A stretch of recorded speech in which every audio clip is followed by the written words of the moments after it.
पहा नवीन एपिसोड्स एकदम add free. म्हातारी माझ्या बाजूने उभी राहील असं वाटत होतं। या नेत्राने म्हातारीला सुद्धा तिच्या बोलण्यात अडकवलंय। आता माझ्या बाजूनी फक्त अद्वैत राहिलाय। तो जर नेत्राच्या बोलण्यात अडकला तर काय होईल? आई, आई,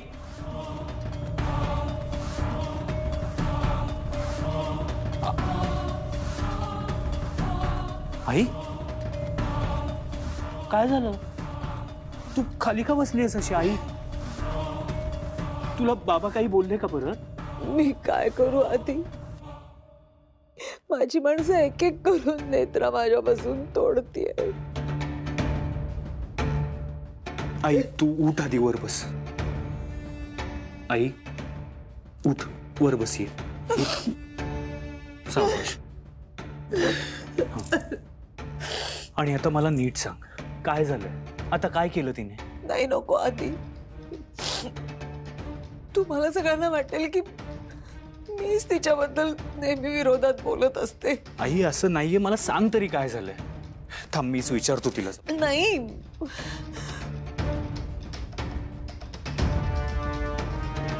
आई, काय झालंय?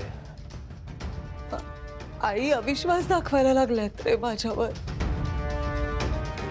म्हणजे आई माझ्या सासूबाई असल्या तरी मी त्यांना आईच मानते। आणि माझी आईच जर माझ्याशी असं वागायला लागली तर कसं होणार? नक्की काय झालंय पण? आई मला म्हणाल्या की बाबांना औषधं नेत्रात देईल, तू नको देऊस। इतकी वर्ष मीच काळजी घेत होते ना बाबांची। रात्र रात्र जागून त्यांची आजारपणं काढलेत मी।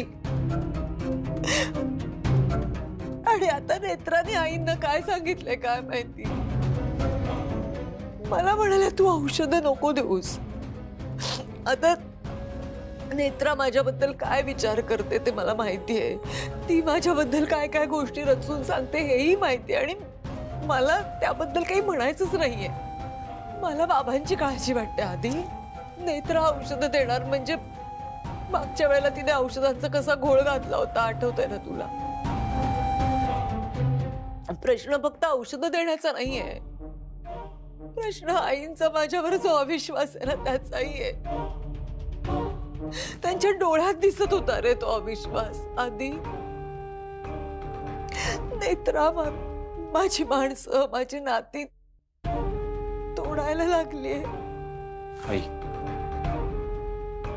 हे बघ, नेत्राने सगळ्यांना जरी तुझ्या विरोधात उभं केलं ना तरी मी तुझ्या सोबतच आहे आणि कायम असेन तुझ्या सोबत।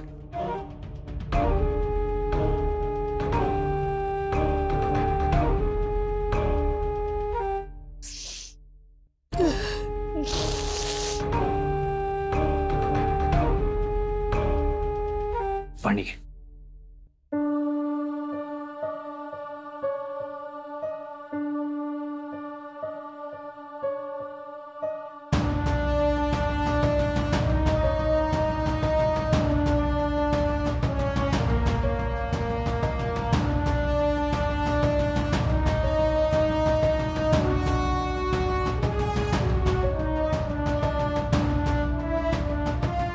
आई,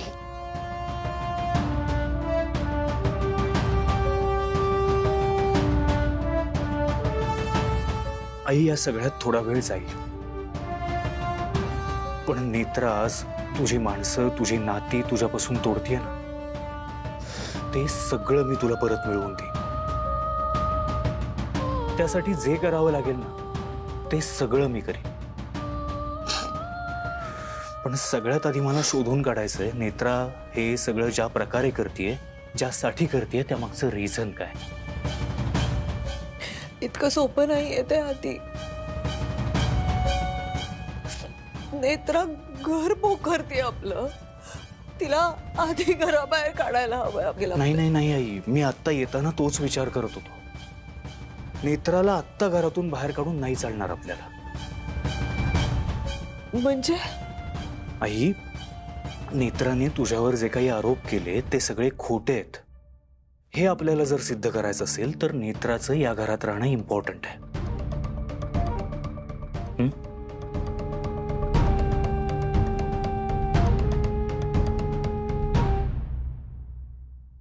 तर बेडरूम मध्ये जायची इच्छाच होत नाही मला. माधव्यातला घरी सोडलं आणि जिमखान्यात जाऊन बसलो, पण वेळच जात नव्हता.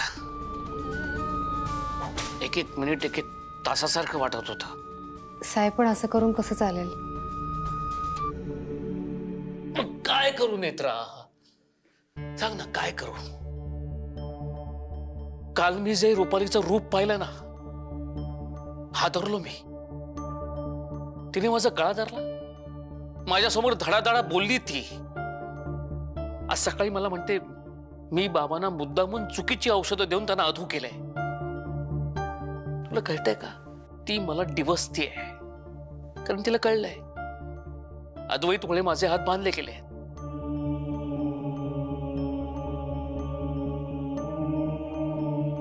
साहेब मला तुमची परिस्थिती समजते, पण अशी हार मानून नाही चालणार. प्रश्न हार मानण्याचा नाहीये का? हारलोय तुम्ही केव्हाच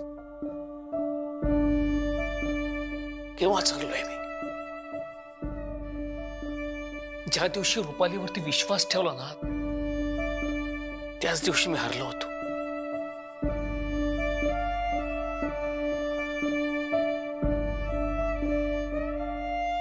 साहेब खचून नाही चालणार. रुपालीबाई साहेबांनी त्यांचे सगळे गुन्हे सगळ्यांसमोर कबूल करावेत हेच हवं ना तुम्हालाही. मग आपल्याला थोडं संयमाने घ्यावं लागेल. कसला आलाय संयम, कसला आलाय? ती समोर आली ना, मला असं वाटतं की काहीही झालं तरी मी तिच्या बरोबर त्या बेडरूम मध्ये नाही राहू शकत. ती मला डोळ्यासमोरही नको आहे. पण असं करून नाही चालणार. तुम्ही आई त्यांना असं एकटीला सोडू शकत. कदाचित त्यांना हेच हवं असेल आणि म्हणून त्या तुम्हाला त्रास देत असतील. साहेब रुपालीबाई साहेब तुमच्या समोर एक वागतायत आणि अद्वैत साहेबांसमोर दुसरंच. आणि माझ्या बरोबर सुद्धा हेच केलं त्यांनी. साहेब आपण म्हणजे बघा, तुम्ही विचार करून सांगा मला. असं केलं तर की जेव्हा रुपालीबाई साहेब तुमच्या बरोबर असं काहीतरी वागत असतील किंवा असं काहीतरी बोलत असतील, तेव्हा तुम्ही त्यांचं बोलणं रेकॉर्ड केलं तर फोनवर, म्हणजे आपल्याकडे खूप मोठा पुरावा येईल ना अद्वैत साहेबांना दाखवायला. त्या तुम्हाला राग येईल असंच काहीतरी बोलतील. पण तुम्ही अगदी शांत राहा, तुम्ही काहीच बोलू नका. शांतपणे फक्त त्यांचं बोलणं फोनवर रेकॉर्ड करा. कठीण आहे. हो, तुमचं अगदी बरोबर आहे. हे कठीण आहे, पण साहेब अशक्य नक्कीच नाही आहे. आणि रुपालीबाई साहेबांचा डाव जर आपल्याला पाडायचा असेल तर आपल्याला हेच करावं लागेल. मला खरंच नाही माहीत तुम्ही हे कसं करणार, पण प्रयत्न तर करून पहा. रुपालीबाई साहेबांचं बोलणं तुमच्या फोनमध्ये रेकॉर्ड करा. आपल्या हाती खूप मोठा पुरावा येईल. आणि मला तरी हा एकच मार्ग दिसतोय. आणि कदाचित अद्वैत साहेबांना आपण तुम्ही रेकॉर्ड केलेल्या गोष्टी ऐकवल्या तर त्यांचाही आपल्यावर विश्वास बसेल. हो ना?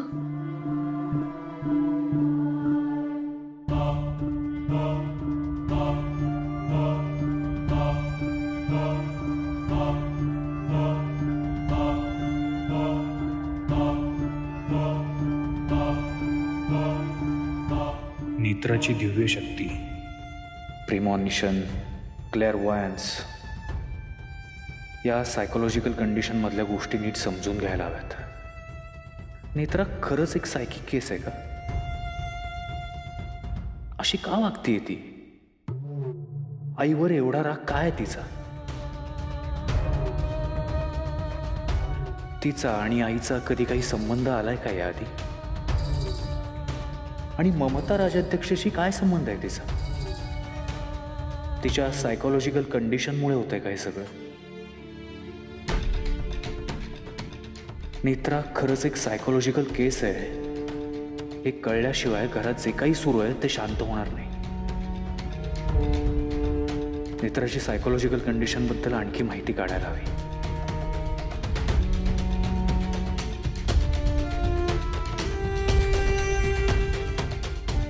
काय हवं? का आलीयस इथे? सहज. सहज? हो म्हणजे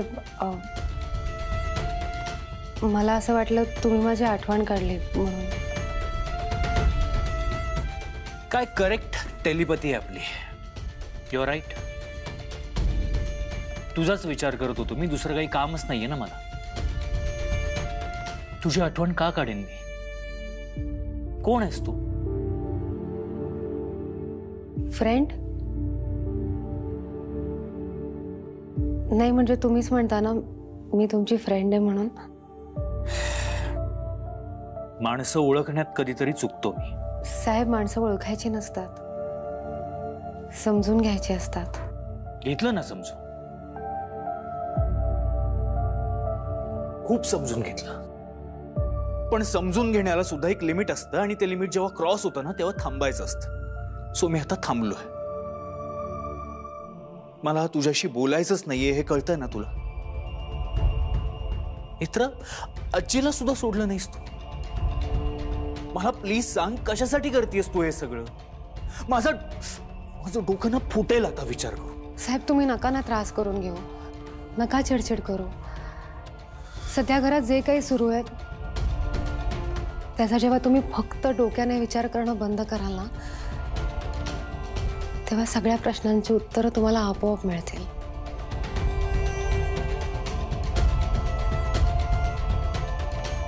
येते मी.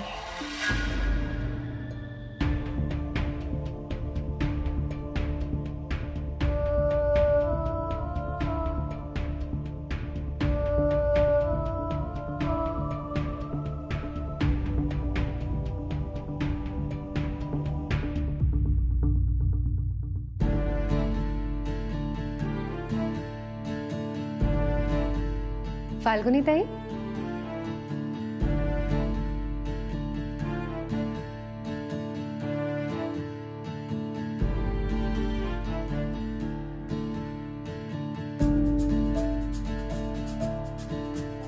थँक्यू नेत्रा.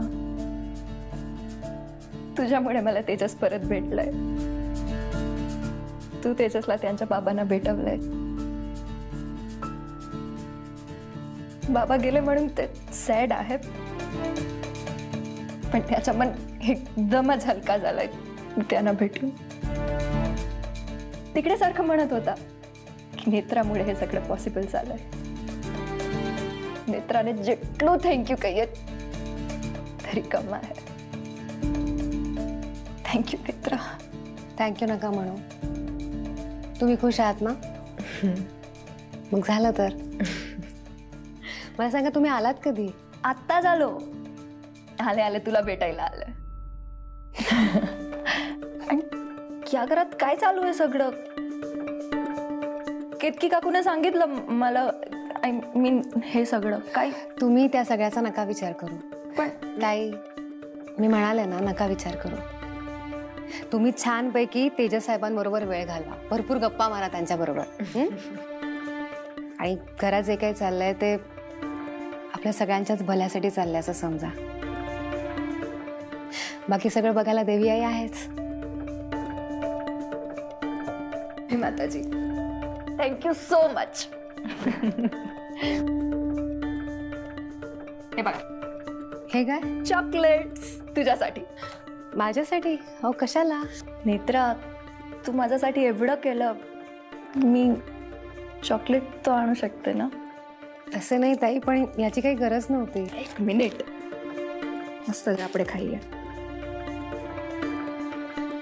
ताई, नेत्रा,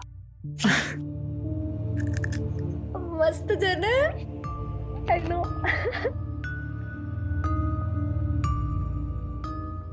मस्त जन.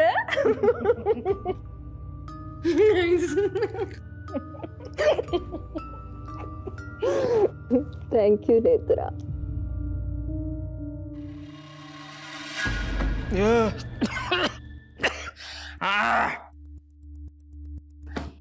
पैसे आले ना की चांगले 25-30 नोकर ठेवणार मी हाताखाली. प्रत्येक कामाकरता एक नोकर, म्हणजे मला काही करतच बसायला नको. हा त्यात आता त्या इंद्राणीला पण हिस्सा द्यायचा आहे पैशातला. काय द्यायचा तिला हिस्सा? नाही देणार मी तिला हिस्सा. काय देणार आहे तिला? पण द्यावे लागतील पैसे, द्यावे लागतील. त्या इंद्राणीला वरदान असलेल्या बाईशी ना पंगा नको उगीच. उद्याच्या उद्या ना ताईला तिचे फोटो दाखवतो. म्हणजे उद्या कशाला? कल करे सो आज कर, आज करे सो अब. आत्ताच पाठवून देतो फोटो, म्हणजे ताईचा विश्वास बसेल.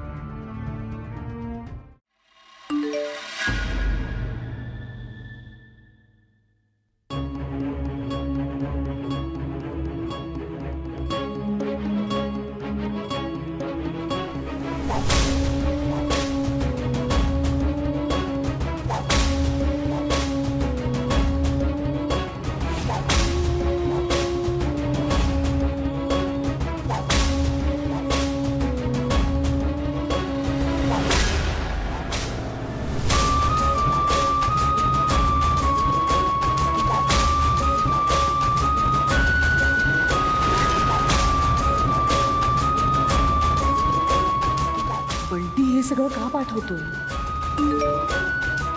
त्रिनयना देवीचं वरदान असलेल्या बाईला मी ओळखतो, यावर तुझा विश्वास बसत नव्हता म्हणून हे पुरावे. फोटो नीट बघ. नाही नाही, बंटी विश्वास ठेवण्याच्या लायकीचा नाहीच आहे. पैशासाठी काहीही बंडल मारू शकतो तो. आता सुद्धा काहीतरी चलाकी करून हे फोटो पाठवतोय तो.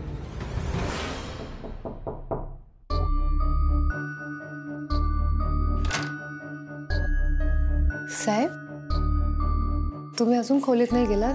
आपलं ठरलं होतं ना आज? हो, आपलं ठरलं होतं. मी त्याचाच विचार करतोय की कसं आणि काय करायचं. मला एक आयडिया सुचली. म्हणजे बघा, रुपालीचं बोलणं रेकॉर्ड करून अद्वैतला ऐकवण्यापेक्षा ती जेव्हा हे सगळं बोलेल त्याच वेळेला अद्वैतला ऐकवलं तर.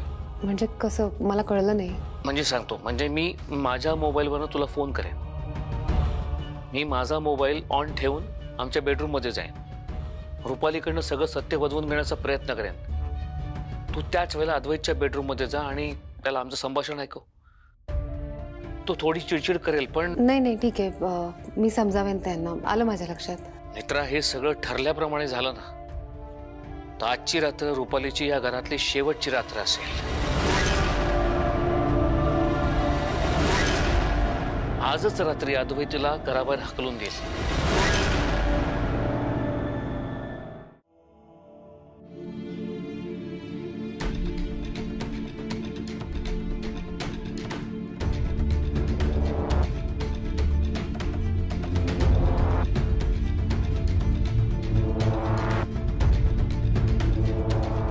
मी बिझी आहे आता. साहेब, खूप महत्वाचं काम आहे.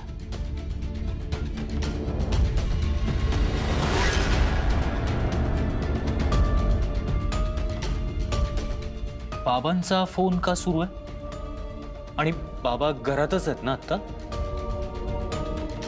काय प्रकार आहे आता? साहेब, तुम्हाला पुरावा हवा होता ना? तुम्हाला आता सगळं कळेल. नेत्रा, कसला पुरावा? काय करतेस तू हे? साहेब, फक्त 2 मिनिटं थांबा.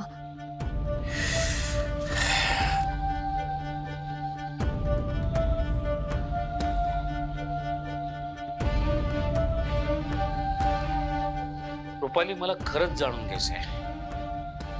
मला खरं खरं सांग, तू हे सगळं का केलंस? ममताला मारलंस? इतकी वर्ष अनिल म्हात्रेच्या तू संपर्कात होतीस का? रुपाली, बोल, तुला काय हवं होतं? Netra, you are impossible. Please थांबव आता तरी हे सगळं. रुपाली, मला कंटाळा आलाय. मला सांग, तुला काय हवंय? साहेब थांबा ना प्लीज. सगळं हवंय मला, सगळं. तुमचं घर, तुमची संपत्ती, सगळं.